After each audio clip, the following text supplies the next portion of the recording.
அஸ்ஸலாமு அலைக்கும். ரமலான் டே 20 அன்னைக்கு சஹருக்கு வந்து பருப்பான முட்டை உடச்சி காய்ச்சிட்டு உருளைக்கிழங்கு வந்து ஃப்ரை பண்ணியிருந்தேன். பசங்களுக்கு எல்லாரும் கொடுத்துட்டு லாஸ்ட்டாக வந்து கோவா கட் பண்ணி சாப்பிட்டோம். அதுக்கப்புறம் இன்னொரு ப்ரிப்பரேஷன் பண்ணேன். வரப்போகிற ஒற்றை இரவுகளுக்கு எந்த நைட்டில் வேணாலும் லைலத்துல் கதிரவாக இருக்கலாம். எந்த இரவில் வரும்னு நமக்கு தெரியாது. ஸோ அந்த நைட்டில் வந்து போடுறதுக்காக நைட்டிஸ் வாங்கியிருந்தேன். அதையெல்லாம் எடுத்து வாஷ் பண்ணி ரெடி பண்ணிக்கிட்டேன். இந்த ஹேபிட் எனக்கு எங்கள் அம்மா கிட்டே இருந்து வந்துருச்சு.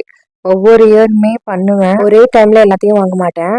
வாங்குறத இப்போதைக்கு போட்டுக்கலாம்னு சொல்லிட்டு எடுத்து வச்சிருவேன். இந்த நைட்டீஸ் கூட நான் இப்போ வாங்கினதில்ல. முன்னாடியே வாங்கிட்டேன். அது இந்த டைமில் போடலான்றதுக்காக வச்சுருந்தேன் போடாமல். மோஸ்ட்லி நான் நைட்டீஸ் தான் வேர் பண்ணுறதுனால இயர்லி ஒன்ஸ் தான் அதுவும் வாங்குவேன். அதனால இந்த டைமில் வாங்கிப்பேன். மேட் வந்ததும் வீட்டுக்கு ஃபுல்லாக போட்டாங்க. டோர் மேட் எல்லாம் வாஷ் பண்ண போட்டுட்டு வேற எல்லாம் சேஞ்ச் பண்ணி போட்டிருந்தேன். க்ளீன் பண்ணணும் தான் மைண்டுக்கு ஒரு ரிலாக்ஸேஷனும் ஒரு நல்ல வைப்பும் கொடுக்குது.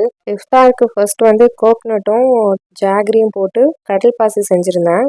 தென் நட்ஸு பனானாலாம் போட்டு பனானா மில்க் ஷேக் தான் ரெடி பண்ணியிருந்தேன். அதில் எனக்கு வித்தவுட் சுகர் எடுத்துக்கிட்டு பசங்களுக்கு மட்டும் சுகர் ஆட் பண்ணி அவங்களுக்கு தனியாக எடுத்து வச்சுக்கிட்டேன். எப்போதுமே சமோசா பஜ்ஜி அந்த மாதிரி தானே பண்ணிகிட்ருக்கேன். இன்றைக்கி வடை மாவு அரைச்சி வடை சுட்டேன். எனக்கு வடை ஷேப்லாம் பர்ஃபெக்டாக வராது. இருந்தாலும் ஏதோ ஓகேன்னு நினச்சி ட்ரை பண்ணேன். அப்புறம் என்னோட ஃபேவரட் நெஸ்டாஷியாலேருந்து நிட்டோரியா பவுல் செட் தான் வாங்கியிருந்தேன். இது எப்பயும் வாங்கிட்டேன். பட் இது ரம்லான் டைமில் தான் எடுக்கணும். அதுவும் லாஸ்ட் 10 டேஸில் தான் எடுக்கணும் ஸ்பெஷலான்ட்டு வச்சுருந்தேன். ஸோ இன்றைக்கி ஃபைனலாக எடுத்தாச்சு. இன்றைக்கி சிம்பிளாக கடல் பாசி அப்புறம் வந்து பனானா மில்க் ஷேக், வடை, அப்புறம் கிரேப்ஸ் கொஞ்சம் வச்சுருந்தேன். ஷேப் ஓகேவா இல்லைனாலும் வெளியில் கிறிஸ்பியாக உள்ள சாஃப்டாக சூப்பராக இருந்துச்சு வடை. இந்த 20 டேஸ் எப்படி போச்சுன்னு தெரில. அவ்வளோ ஃபாஸ்ட்டாக போயிடுச்சு. மீதி இருக்க இந்த 10 டேஸில் வந்து நிறைய வந்து துவா செஞ்சு நிறைய ப்ரேயர் பண்ணி நமக்கும் நம்ம சுற்றி இருக்கவங்களுக்காகவும் நிறைய கேட்டுப்போம். இன்ஷா அல்லாஹ் டே 21ல் மீட் பண்ணலாம்.